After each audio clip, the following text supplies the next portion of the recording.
Hi అండి. ఇప్పుడు మనం బీరకాయ పచ్చడి ప్రిపేర్ చేద్దామండి. నాకు తెలిసినంతలో, నాకు వీలైనంతలో నేను చూపిస్తున్నానండి. దీనికి కావాల్సినవి బీరకాయ, టమాటా. ఎందుకంటే బీరకాయ ఎక్కువ గుజ్జు రాదు కదండి, అందుకని టమాటాలు తీసుకున్నాను. నెక్స్ట్ పచ్చిమిర్చి, కొంచెం పల్లీలు కూడా అందుకేనండి, గుజ్జు రాదు కాబట్టి కొంచెం పల్లీలు. మీ ఇష్టం, ఎక్కువ కావాలంటే ఎక్కువ వేసుకోవచ్చు, తక్కువ కావాలంటే తక్కువ వేసుకోవచ్చు. నేను పచ్చిమిర్చి మూడే ఎందుకు వేసానంటే మేము చాలా తక్కువ కారం తింటాం కాబట్టి పచ్చిమిర్చి మూడే వేసానండి. ఫస్ట్ మనం పొయ్యి మీద కడాయి పెట్టుకుందాం. ఇందులో ఒక 2 స్పూన్స్ ఆయిల్ జస్ట్ సరిపోతుందండి, ఇంత సరిపోతుంది. ఎందుకంటే వాటర్ వస్తుంది కదా, బీరకాయలో వాటర్ వస్తుంది కదా, అందుకని ఈ మాత్రం సరిపోతుందండి. పొయ్యిని ఫస్ట్ మనం నూనె కాగేదాకా కొంచెం హైలో పెట్టుకుని తర్వాత సిమ్లో పెట్టుకుందామండి. ఓకే, ఫస్ట్ మనం పల్లీలు వేసుకోవాలండి ఎప్పుడైనా. ఎందుకంటే పల్లీలు ఇందులో బీరకాయలో వాటర్ దిగిది కాబట్టి పల్లీలు వేగేస్తే అవి వాటరీగా లేకుండా పల్లీలు బాగుంటాయి. నూనె కాగిందండి, పల్లీలు వేస్తున్నాను. చూడండి, ఒక 2 మినిట్స్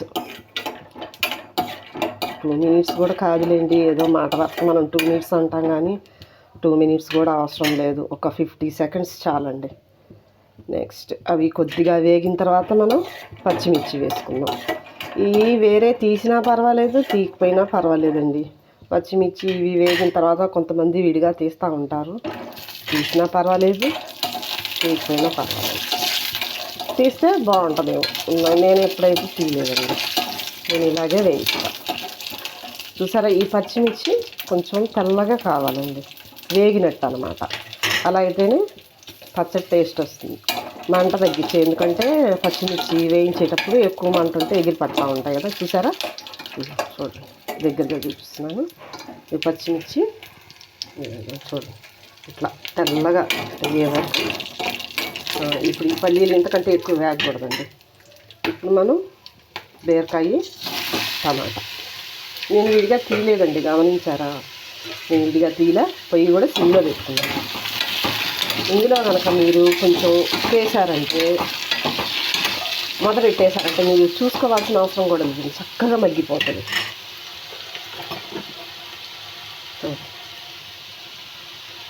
నేను వేస్తున్నాను. నేను మోస్ట్లీ కళ్ళుప్పే పడతానండి, ఎందుకంటే కళ్ళుప్పులో వాటర్ వస్తుంది కదండి, మంచిది వాటర్. డైట్ ఉన్న వాళ్ళకి ఇట్లా ఏదైనా కారంగా తినాలి, మరి ఆ ఫ్రూట్స్ సలాడ్, ఆ వెజిటబుల్ సలాడ్ తిని మేము విసిగిపోయామనుకుంటే మీరు చక్కగా నూనె తక్కువ వేసుకొని ఇలా బీరకాయ, దోసకాయ, వంకాయలో వాటర్ ఉండదు కానీ టమాటాలు వేసుకుంటేనండి సూపర్ ఉంటుంది. తక్కువ నూనె చాలా తక్కువ వేసుకొని, ఇప్పుడు నేను పెద్ద మంట పెడుతున్నాను ఎందుకంటే మీకు చూపించాలి కదా, స్పేస్ తక్కువ ఉంది కదా అని పెద్ద మంట పెడుతున్నాను. చూడండి,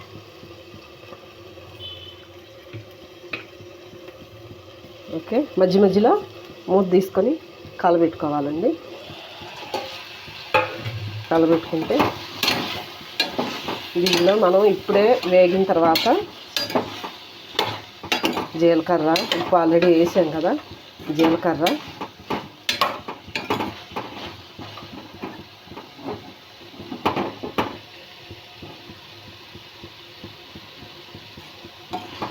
కనిపిస్తుందండి. నేను ఒక చేత్తో పట్టుకొని వీడియో తీస్తున్నానండి. పొగ తగిలితే ఈ వీడియో లైట్ ఆఫ్ అయిపోతుంది. మీకు వినిపిస్తుందో లేదోనండి వాయిస్. చూసారా, వేగాలి. ఇందులో ఏం చేయాలంటే మనం తర్వాత చింతపండు, జీలకర్ర, చిన్నులపాయలు మామూలుగా అందరూ 2-3 వేస్తారండి, ఇంకా 2 ఎక్కువ వేసుకున్నా మంచిది, ఎందుకంటే చాలా మంచిదండి ఒంటికది. నేనైతే చింతకాయ పచ్చళ్ళు వాటిలో అల్లం కూడా వేస్తానండి, బాగుంటుంది. జస్ట్ చిటికెడేనండి, ఎక్కువ వేసుకొని అవసరం లేదు, చిటికెడు వేసుకుంటే సరిపోతుంది. ఇప్పుడు ఇది ప్రిపేర్ అవ్వడానికి కొంచెం టైం పడుతుందిగా, సిమ్లో పెట్టేద్దామండి. ఓకే,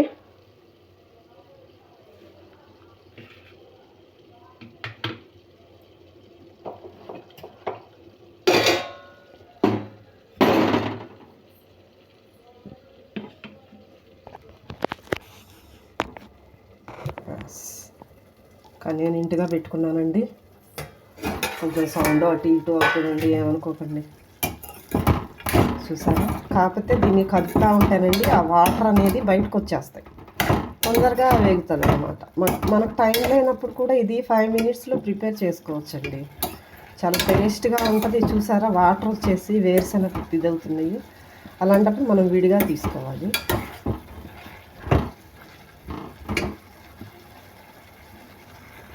ఓకే, లైటింగ్ తగ్గిపోయిందండి. ఇది ప్రిపేర్ చేసిన తర్వాత నేను షార్ట్ వీడియో తీసి పెడతానండి. దయచేసి నాకు వీడియోలు తీయటం రాదని నేను పదే పదే చెప్తున్నానండి. నా ఫోన్ కూడా సపోర్ట్ చేయదండి నాకు. నేను కొత్త ఫోన్ తీసుకున్న తర్వాత మంచి క్వాలిటీతో మీకు వీడియోలు పెడతానండి. అంతవరకు నన్ను ఆదరిస్తారని ఆశిస్తూ నా వీడియోని షేర్ చేయండి, సబ్స్క్రైబ్ చేయండి, లైక్ చేయండి. థ్యాంక్ యూ అండి.